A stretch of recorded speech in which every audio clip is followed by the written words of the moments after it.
Olá, companheiras, olá, companheiros, saudações petistas. Sejam muito bem-vindas e muito bem-vindos a mais uma edição do podcast Em Tempos de Guerra, a Esperança é Vermelha. Hoje é terça-feira, dia 18 de julho. Essa edição demorou, mas aqui estou eu, Patrick, que toca a conversa junto com vocês. Gente, essa edição deveria ter saído na sexta-feira, mas na sexta estava acontecendo o 59º Congresso da UNE, a União Nacional dos Estudantes. Por essa razão, nós tentamos fazer no sábado, mas também não foi possível. E cá estamos nós hoje, em um podcast dedicado a falar de como é que foi o Congresso da UNE e também tratar de outros assuntos.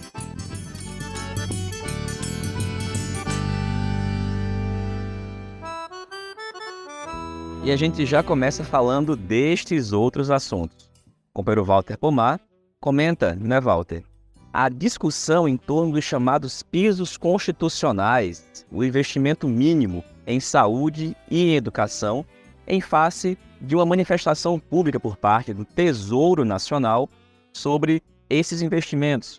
Um debate que ocorre nos marcos do chamado novo arcabouço fiscal. Não é isso, Walter?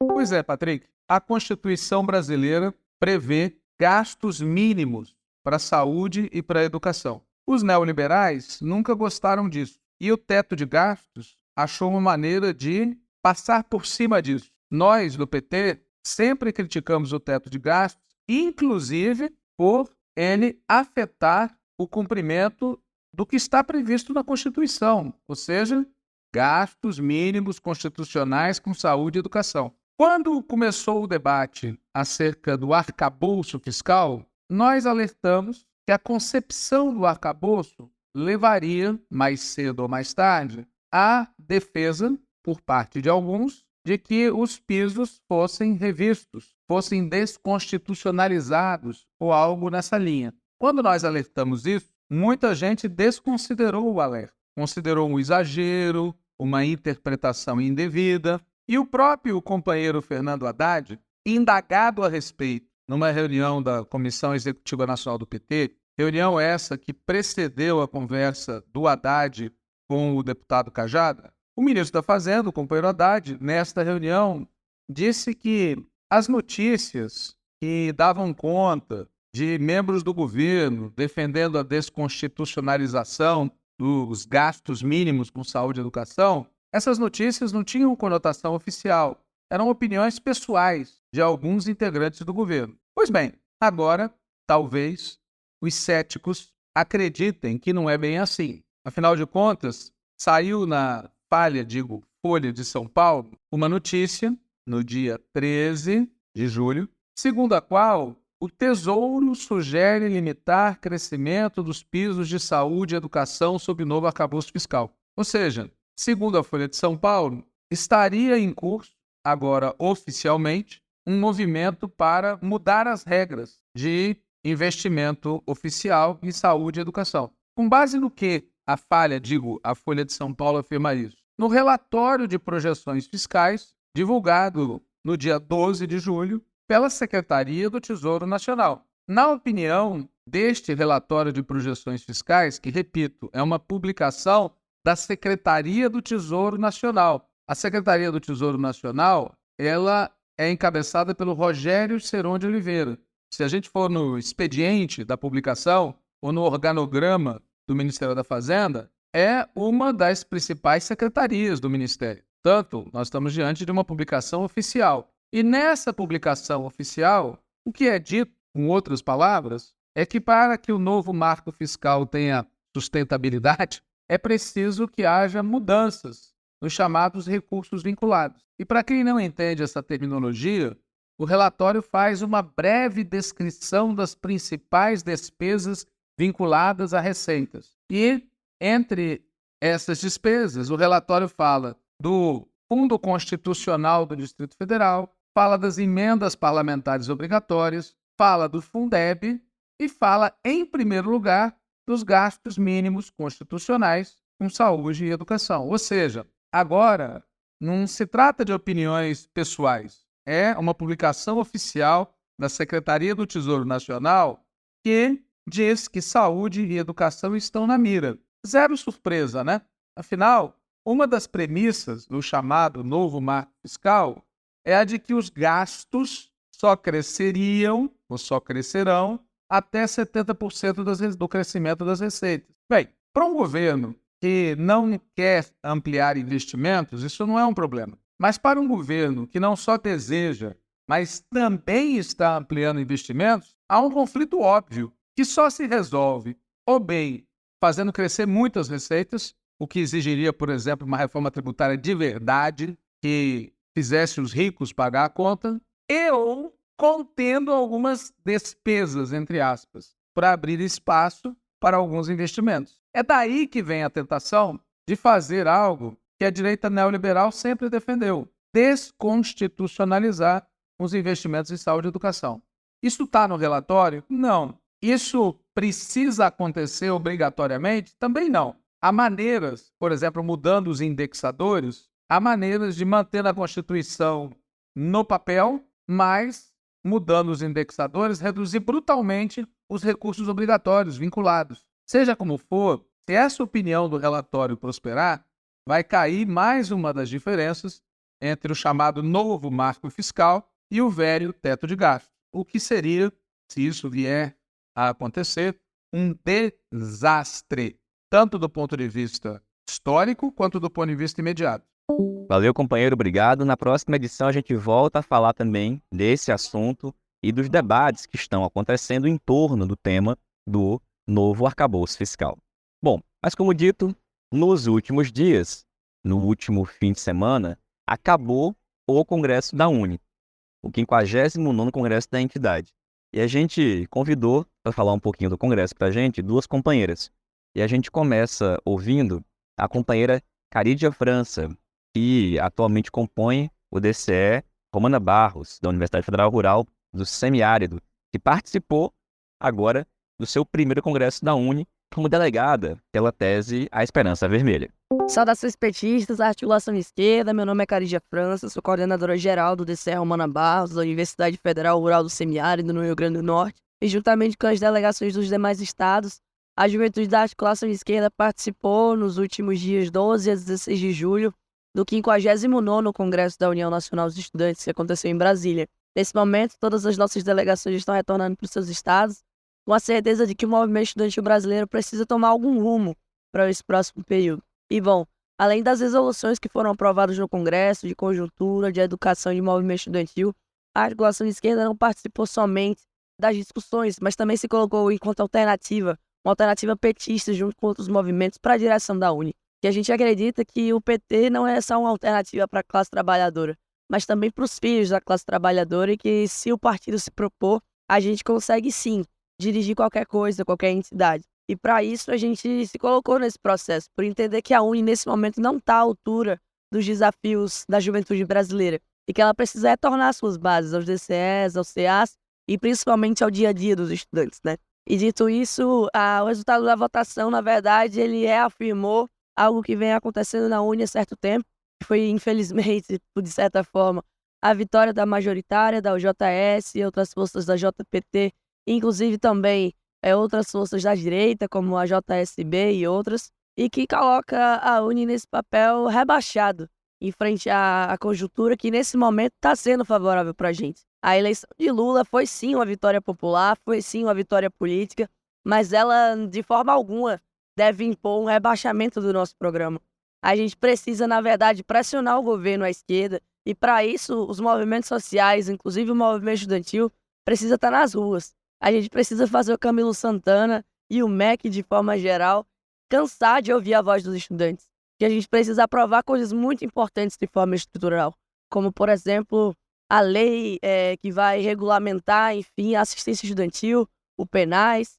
A gente precisa regulamentar as universidades privadas, ampliar e democratizar os espaços das universidades privadas, popularizar ainda mais, continuar a reforma universitária de uma forma diferente. E para isso a gente, enfim, precisa de um movimento estudantil organizado, na rua, sabendo o que ele quer. E não é porque hoje temos o governo Lula à frente desse processo no governo federal que a gente deve, enfim, abaixar a cabeça. Porque se as forças da direita estão pressionando de um lado, a gente tem que ter a capacidade de pressionar 2, 3 vezes mais. Então é isso, companheirada. Fizemos um papel histórico nesse CONUNE. A gente acredita que um importante passo foi dado no sentido de unidade petista para dirigir essa entidade nos próximos anos e que a gente agora retorne para os nossos estados, tendo a consciência da importância histórica da UNE para o movimento estudantil brasileiro. É entidade essa que tem 85 anos de história, mais inclusive do que a própria articulação de esquerda, e que a gente tem um respeito enorme por essa entidade. Enfim, construímos ela, né, desde o início, de diferentes formas ao longo desse período. Então é isso, tamo junto, saudações petistas mais uma vez, e um abraço, até a vitória sempre. Valeu, Carídia. Obrigado, companheira. E bom, além da Carídia, a gente convidou também a companheira Amanda Oliveira, que nesse momento ainda é diretora da entidade da gestão que se encerrou no 59º Congresso. E a Amanda falou um pouquinho mais detalhado para a gente sobre como é que foi esse congresso, o processo, o seu resultado, a experiência, também outros comentários. Salve, salve, companheiradas de luta desse meu Brasil. Salve, salve a todos os ouvintes do podcast. Aqui quem fala é Amanda Oliveira. Por enquanto, ainda diretora de assistência estudantil da União Nacional dos Estudantes. Estou ansiosíssima, assim como meus companheiros, assim como meus camaradas, para poder fazer essa transição para a próxima gestão da União Nacional dos Estudantes. Se encerrou, como Carídia bem colocou, nesse domingo, o Congresso da UNE, na sua 59ª edição, que ocorreu mais uma vez em Brasília nos dias 12 a 16 de julho, e foi uma potência para mostrar que algo novo está nascendo e a possibilidade de termos uma UNE cada vez mais combativa, cada vez mais presente na realidade do povo brasileiro é possível. Isso foi demonstrado não só pela juventude da articulação de esquerda, mas para aqueles movimentos que tiveram coragem e ousaram dizer que sim, o governo Lula é uma conquista vinda pelas nossas mãos, aquela faixa presidencial é nossa, porém, cabe a nós dizermos hoje o que é necessário para avançarmos para uma sociedade mais livre, para uma sociedade muito mais digna, para o bem viver da nossa população e, por que não, né, o crescimento mais saudável, o crescimento mais digno, um crescimento muito mais verdadeiro e forte para a nossa juventude, dentro e fora das universidades. Então, a juventude da articulação de esquerda inicia um processo da construção de um novo campo, um campo de oposição petista, que a gente ainda está formulando, que a gente ainda vai sintetizar algumas políticas, ainda vamos alinhar algumas práticas e algumas ações que devemos ter nos seus territórios, nos nossos territórios, mas que se inicia nesse congresso. Bom, nós temos a volta de um dos coletivos da juventude do PT à mesa diretora, sendo esse coletivo o Coletivo para Todos, da Construindo o Novo Brasil, a CNB, tendência majoritária do Partido dos Trabalhadores. Bom, isso de longe demarca que é uma chegada da juventude do PT na sua totalidade, na sua política, na sua, enfim, na sua prática, nas suas ações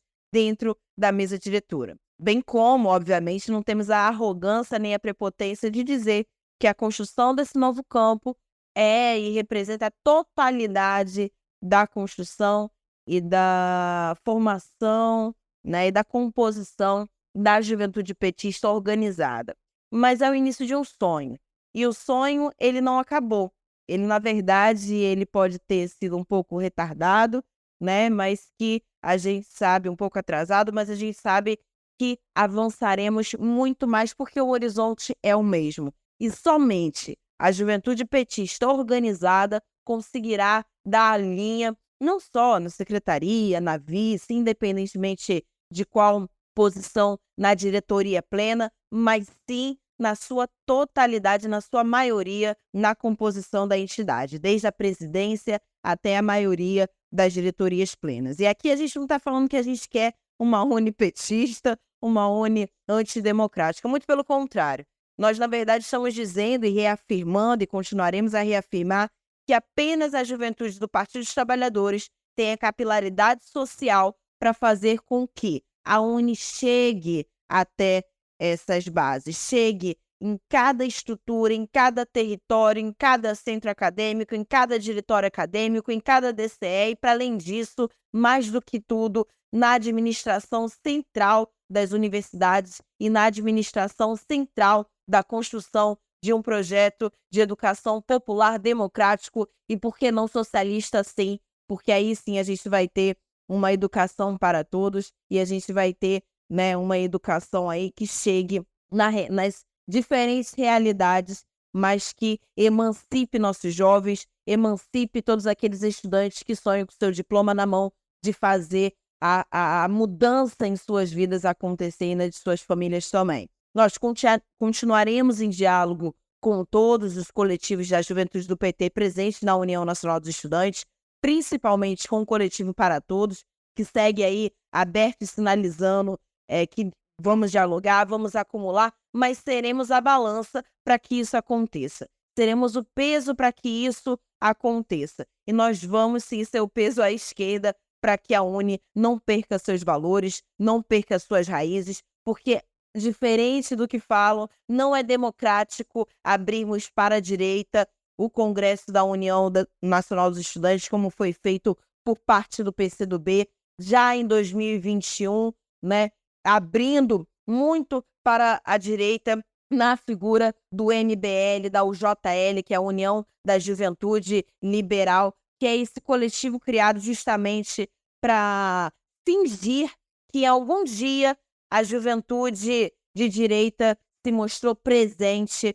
na discussão pelos rumos da União Nacional dos Estudantes, se não, né, capitaneada aí pelos seus deputados, pelos seus coronéis, pelas suas raposas velhas da direita brasileira, que sempre deram espaço sim para essa juventude, mas que é essa juventude de esquerda, popular, democrática, socialista e comunista que vai avançar por um projeto verdadeiramente revolucionário. E é essa juventude de esquerda que sempre defendeu a União Nacional dos Estudantes. Mesmo com bala, mesmo com fogo que tentavam nos matar, mesmo com fogo que tentaram acabar com o nosso território, com o local que nos referenciava, que era a nossa sede, e que, portanto, nunca mais foi reconstruída, e que temos sim também essa vontade de colocar a UNE nesse campo cada vez mais, porque é esse campo de esquerda, socialista, democrático e popular que sempre a defendeu. E disso nós não vamos nos furtar. E, inclusive, falei sobre a sede da UNE, essa também é uma das nossas vontades, né? Nós queremos, inclusive, que a UNE volte a repensar uma estrutura que seja referência para os estudantes, desde a construção lá dentro da sua sede nacional, desde a construção de bibliotecas públicas, desde a construção de espaços de estudo e debate. Nós precisamos, mais uma vez, de uma sede da UNE agora verdadeiramente colocada, independente do território, para que os estudantes cheguem e a vejam e consigam usufruir de sua estrutura. É possível e nós vamos brigar por isso. Vamos brigar porque nada foi fácil para os estudantes, ainda mais para os estudantes petistas, ainda mais para os militantes que sonham com uma UNE do tamanho dos nossos sonhos, do tamanho dos nossos desafios. Bom, eu fico por aqui, espero que vocês ainda nos acompanhem. Vou voltar em novas edições com novidades, principalmente para o novo nome da Juventude da Articulação de Esquerda a assumir a tarefa que me foi dada há 2 anos atrás, mas que com muito orgulho cumpro junto aos meus companheiros e que aqui fico mais orgulhosa ainda de saber que ela será uma tarefa que continuará, agora não mais pelas minhas mãos, e sim pelas mãos de alguma militante ou algum companheiro que certamente estará completamente capacitado e comigo, né, estará aí caminhando para que a gente consiga botar a nossa política, para que a gente faça da nossa voz bandeira para milhões e milhões pelo Brasil afora. Eu agradeço muito todo o companheirismo que me foi dado até aqui e agradeço os momentos que vocês escutaram cada informe, cada informação que eu trazia aqui para o podcast. São 10 anos de muita luta na minha vida pela União Nacional dos Estudantes. Eu agradeço a cada um de vocês que continuem enxergando na articulação de esquerda essa bandeira para a emancipação do nosso povo. Muito obrigada, agradeço a todos, até mais e até a próxima edição. Valeu, Amanda. Obrigado, companheira, pela tarefa, pela participação, pela dedicação, por tudo. Na edição de sexta-feira, a gente volta a falar do Congresso da Uni, seu resultado. Tem muita questão, muitos debates acontecendo e também de outros assuntos com mais detalhes. A gente se reencontra em breve. Saudações petistas e até mais.